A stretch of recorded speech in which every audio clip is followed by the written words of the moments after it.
Hi friends, మీకు ఈ video నచ్చినట్లయితే ఈ వీడియోని లైక్ చేయండి, సబ్స్క్రైబ్ చేయండి.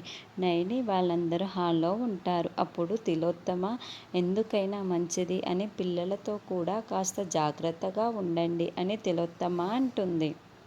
అమ్మా, ఎందుకలా నువ్వు అలా మాట్లాడుతున్నావు? పిల్లలతో జాగ్రత్తగా ఉండడం ఏంటి అని విశాల్ అంటాడు.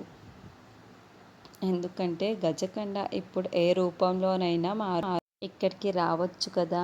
రేపు మారు వేషంలో కూడా రారన్న గ్యారంటీ లేదు కదా. అందుకే పిల్లలతో కూడా జాగ్రత్తగా ఉండండి, గమనించుకుంటూ ఉండండి అని చెబుతున్నాను అని తిలోత్తమ అంటుంది. మీరు చెప్పింది నిజమే అత్తయ్య.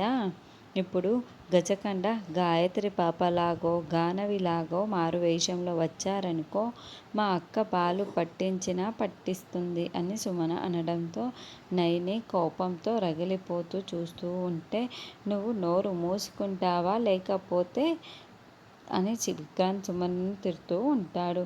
గాయత్రి పాప విశాల్ బావగారిని చేపట్టి హాల్లోకి తీసుకొని వచ్చింది కాబట్టి సరిపోయింది. లేకపోతే ఆ గజకండ మారు వేషంలో విశాల్ బావగారిలాగా మారు వేషం వేసుకోవచ్చాడు కదా.